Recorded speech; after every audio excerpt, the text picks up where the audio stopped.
Aries, tingnan natin na yung reading today. Ngayon ay June 2, 2025. But pag ito ay na-late ng upload, maaaring maging bukas na. But ito ay reading ng June 2. Okay guys, mahina lang ang wifi kapag nagkakaganon. Dahil tayo ay napapalibutan ng bundok. Okay. Aries, ano ba ang nasa isip mo sa panahon ngayon? O sa iyong kasalukuyan? Ano ang iyong mga naiisip? Unahin natin ang inyong karir. Ano ba ang naiisipan nyo sa inyong karir o sa mga pagkakakitaan? Ano bang inyong naiisip guys? Sa mga Aries. I need 3 messages lang dito. Sa inyong karir mo na ito, ano ba ang inyong naiisipan? Guys? Nakita nyo yung Knight of Swords. Planong gumawa ng isang desisyon, guys, sa inyong karir. Ito ay pagpaplano na gumawa ng anumang bagay na gagawa ng action and pag-choose na rin, pag-decision, okay, at pagsasalita. About ito sa iyong decision sa inyong karir. At nandito ang Three of Swords and Reverse. Maaring maraming mga na-feel o something na hindi nagtagumpay na mga plano dati. Mga hindi parang nasira, hindi natuloy na mga plano is nandito din guys. Ten of Swords. Yan. Mga plano dati na hindi na isakatuparan, mga plano na hindi naging totoo, mga plano na hindi natuloy o nawala. Kumbaga, may ginawa kayo dati, but hindi naman nagtagumpay, hindi nag-bloom o hindi naging okay. Tingnan natin to guys. Nakikita nyo ba itong 8 of Pentacles at 2 of Wands? Okay. Something, Aries. Sa inyong kasalukuyan, mayroon kayong ninanais na gawin na gusto nyo mapalago pa o mapaangat pang inyong pera. Yung maparami pa ba? May pera naman kayo, kaya lang gusto nyo pang, ano pa ba ang dapat ko kayang gawin? Bukod dito sa aking main job. Okay? Bukod sa aking trabaho pa. Ano pa ba ang makapagpapalagdag ng aking income? Bukod sa aking trabaho sa ngayon. Okay, tingnan natin, Aries. Ang maaari sa inyong message sa inyo itong kasalukuyan, guys. Hanggat maaari, tumitingin tayo sa kasalukuyan. Okay, Aries. Ano ba dapat ninyong gawin o isipin o planuhin o ipapayo sa inyo? Thank you. Aries, lumalabas dito ang designer, okay? A career and passion. Art or any artistic endeavor could be perfect for you. Okay, ito siguro ang nababagay sa'yo, nakalinya ka dito sa mga pagdidesign. Halimbawa, pagdodrawing o pagdidesign ng mga damit. Something na may kinalaman sa art, Aries, is ikaw ay nakalinya dito at totoo. Kaya lang ay siguro hindi nyo to alam sa sarili ninyo na may kakayanan kayo ganito. Na kahit hindi naman literal na kayo ay nagdi-design o nagdo-drawing. Yung mga may connected dito sa passion. Halimbawa kayo ay mahilig sa mga damit, sa magagandang damit, o sa mga halimbawa lang guys yung pagbebenta ng damit. Okay, mahilig kasi kayo sa pagbili ng mga magagandang yung mga uso ngayon. Okay, isa din yun sa mga nakakonect doon. Kung kayo ay mahilig na mag-drawing, mas maganda. Okay, Aries? You're being called to embrace your individuality and express yourself. Think creatively about your finances. It might be time to uncover a new talent. Kaya lumalabas itong ganitong klaseng kaisipan sa inyo na para kayong nagbabalak something na nagpaplano na may gawin, maidagdag pa sana sa aking kita, is andun yung pinupush kayo ng kapalaran ni God, ni Universe, na kayo ay mas laliman nyo pa yung inyong kumbaga yung may malalaman pa kasi kayo sa inyo sarili na maaaring hindi nyo pa alam sa inyong mga nakaraan na taon-taon sa buhay ninyo. Hindi nyo alam na may ganito pala akong talent. Okay?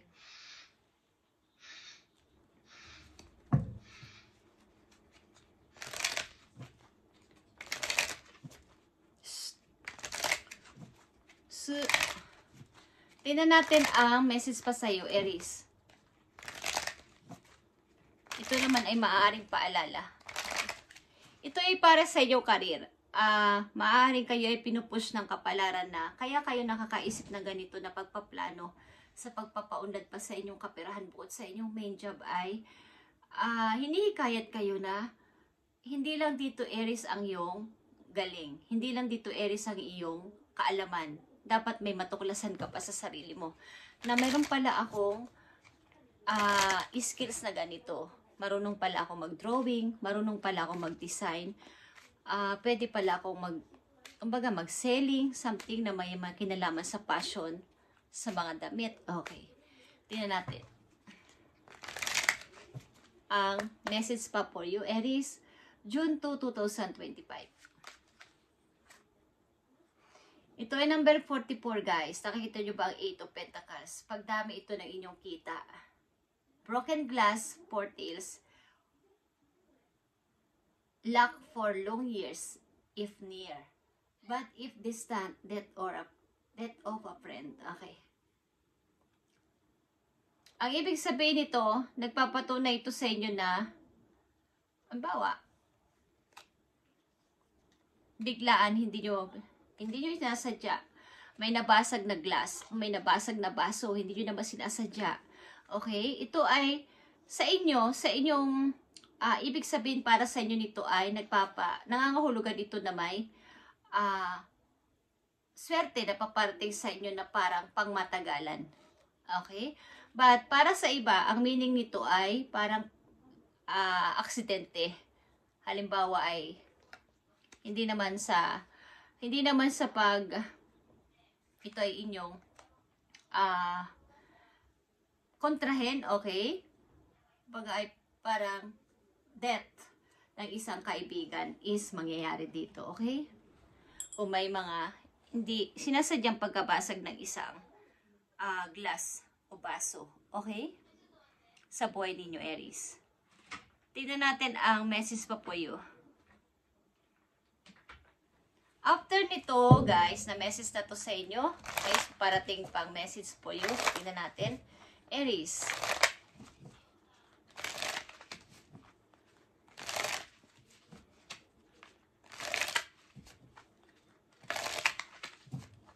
Minsan ay manahimik kayo saglit, mag-isip-isip. Hindi yung palaging busy. Pumunta sa isang, sa tulugan ninyo kung kayo ay magmuni-muni pamisa-misan. At tanungin sa sarili kung saan ba ako magaling? Saan ba ako may talent? Okay, guys? Maaaring pagmumulan ito ng inyong dagdag pang income. Aries, tingnan natin ang paparating pang message for you. Paparating na message sa mga Aries. Thank you, Spirit. Nakikita nyo ang 9 of Pentacles, guys. Okay? Andito nagpapakita sa inyo ang 8 at 9 of Pentacles. Pagdami ng pera.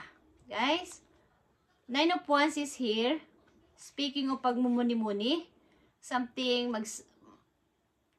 manahimik po na kayo pamisa-misan. At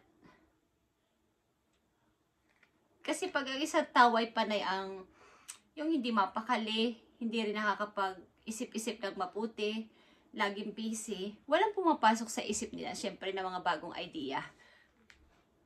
9 of Wands is here, 8 of Swords is here, at saka 3 of Swords, guys.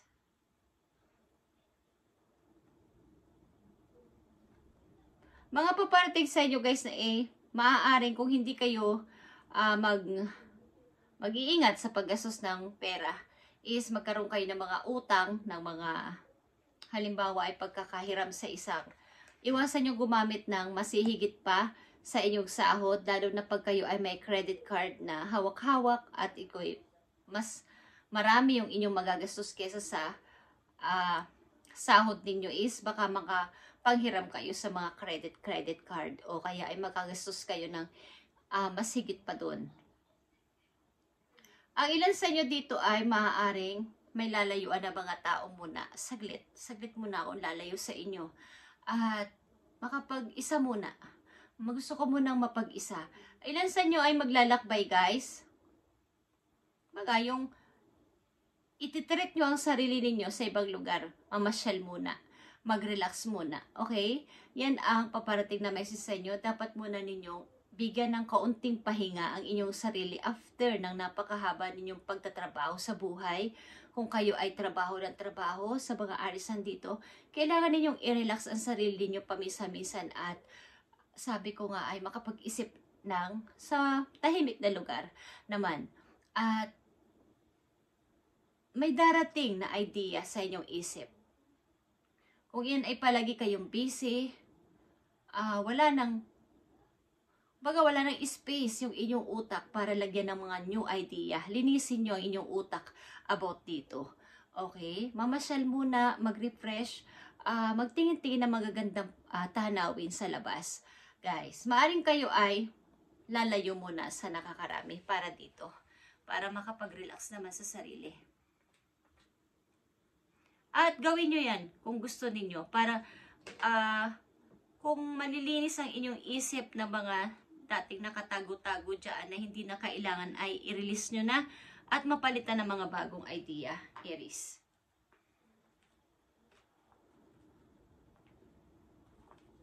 Message po you, Aries. June 2, 2025.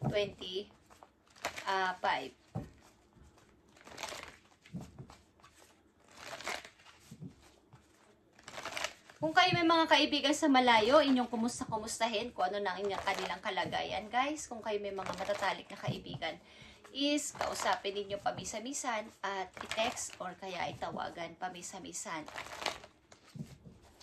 Message po you, Aries. June 2, 2025. Okay, shout out to the heaven with happiness.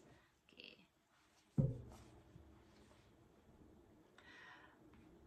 Baga, ipagsigawan mo na ikaw ay masaya. Ipagsigawan mo at sabihin mo na, napakasaya ko, Lord. Napakasaya ko. Bakit ikaw ay sasaya? Okay, tingnan natin yan. Kung bakit ikaw ay makakaranas dito ng ganyang klaseng kaligayahan.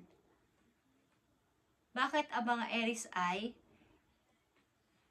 parang mapapasigaw sa saya? Ano ba ang mga magagandang balita na papating sa kanila? Bakit sila ay mapapasigaw sa saya?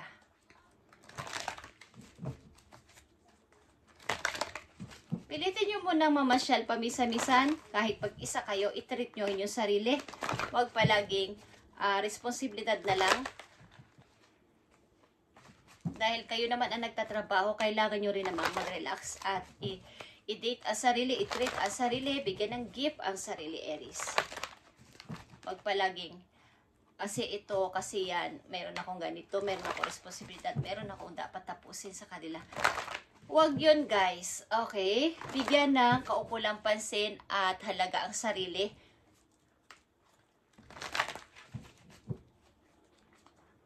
Ano ba ang paparating pa sa mga Aries? Bakit sila mapapasigaw sa saya? Ibigay mo ang tamang message dito. Bakit sila ay mapapasigaw sa saya? Shout out to the heaven with happiness. Tingnan natin, Aries. Okay, guys. Andito ang 5 of Ariel is 5 of Pentacles. You didn't go through your current challenges alone. Help is nearby. Negative thoughts create self-fulfilling prophecies. Okay. Ito ay about sa inyong pag-iimpok talaga ng money. Kumbaga, huwag mong iisipin sa sarili mo na ikaw ay kakayanin ko to kahit wala kayo. Kung may nag-aalok sa inyo ng help sa inyong kasalukuyan, huwag niyong pahindian muna na i-accept ang help ng tao na to. Ito man ay lalaki, babae, malapit sa puso ninyo o pag-ibig ninyo, wag nyong i-reject. This time, kailangan nyo muna ng help ng iba at mamaya ka na lang, kung nandun ka na sa pagtaas ng iyong money, doon ka na lang makapag-isip-isip. This time, kailangan mong i-accept muna ang help ng iba. Okay? Kailangan muna bago magpasimula ka ng yung plano, magpapasimula ka ng ganito, kailangan mo ng help ng ibang tao dito. Okay, Aries? Nasa malapit lang to guys, ang taong ito natutulong sa'yo sa kaperahan. Nasa tabi-tabi lang.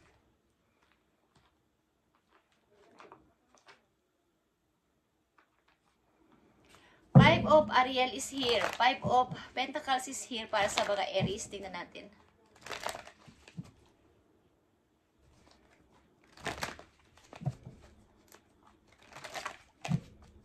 Five of Pentacles is here para sa mga Aries. Ano ba ang gusto mong sabihin about sa Five of Pentacles sa mga Aries? Yeah, guys. Mukhang mayroon ditong offer ang isang person sa inyo, sa malayo. Kung gusto nyo lang i-accept is maaaring magta-travel kayo papunta doon sa kanya, Aries, at tutulungan ka ng tao na to. Yeah. Queen of Wands is here, guys. And the Eight of Wands. Nakita nyo to? Fire sign ito, Aries, katulad mo. But ito ay Leo. Aries, Sagittarius is here. Aries, Leo, Sagittarius. But same mo to na fire sign. Maaring dealing ka sa fire sign. Capricorn is here. Aquarius. Aquarius is malakas dito. Scorpio din is here. Aquarius malakas dito guys and fire sign. Okay. Aries, Leo, Sagittarius. Maaaring may magme-message sa inyo dito tao na direct message ito. PM. Okay. Maaaring ito ay matanda sa'yo. Maaaring ito ay ate mo. Maaaring ito ay mas parang ati-atihan mo, something na may tutulong sa'yo dito para sa pagtaas ng iyong pera, kaya wag mo itong pahindian. Ito man ay karelasyon mo, o ito ay isang taong malapit sa'yo is, i-message ka ng person na to about dito sa tulong o favor na hihingin mo, okay? So, ikaw ay matutuwa dito, dahil ikaw ay yung favor, yung parang favor mo ay binigay sa'yo. Mapapa-shoutout ka sa heaven, na ikaw ay masaya. Thank you, Lord, sa nangyaring ito. Okay? Aries, may tutulong sa iyo malapit lang, kaya huwag mo itong pahindian, sapagkat kailangan mo ng help this time. Huwag mo munang pahindian.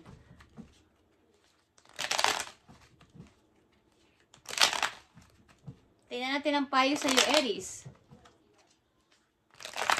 Bali, ito'y friend mo din. Kaya sinasabi ko sa iyo na kumustahin nyo ang friend nyo sa malayo, guys.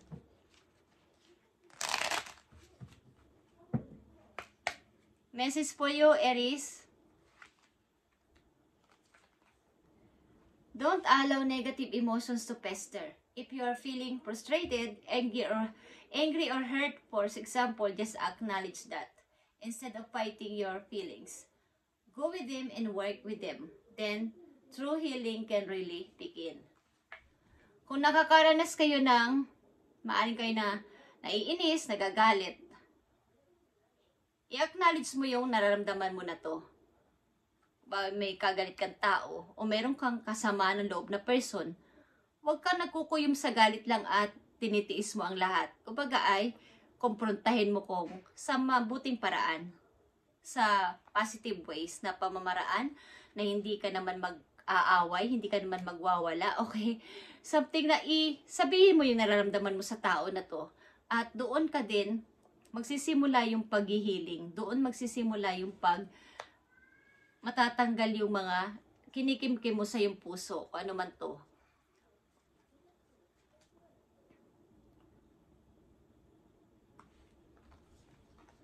Maaaring ilan sa inyo may nakasamaan ng loob dito at mas maganda ay sabihin ang iyong nararamdaman sa tao na to. Kung ano man ang iyong yung totoo mong feelings sa kanya. Ikaw ba ay galit? Ikaw ba ay masama loob? Meron ba siyang hindi nasasabi sa'yo ng mga pagkukulang niya or mga ayaw at hindi nyo gusto sa isa't isa is kailangan sabihin para hindi magkaroon dito ng parang ando na lang sa puso yung inyong galit, yung inyong sama ng loob sa tao na to. Sabihin nyo sa kanya ng personal or prangka. Okay, guys? So, kayo ay may plano dito. Kung kayo ay magiging aware lang sa inyong mga talent o sa inyong mga skills ay maaaring may matutuklasan kayo na ito pala ay meron pala akong ganitong klaseng kaalaman. Kaya pala, ang hilig-hilig ko sa mga passion.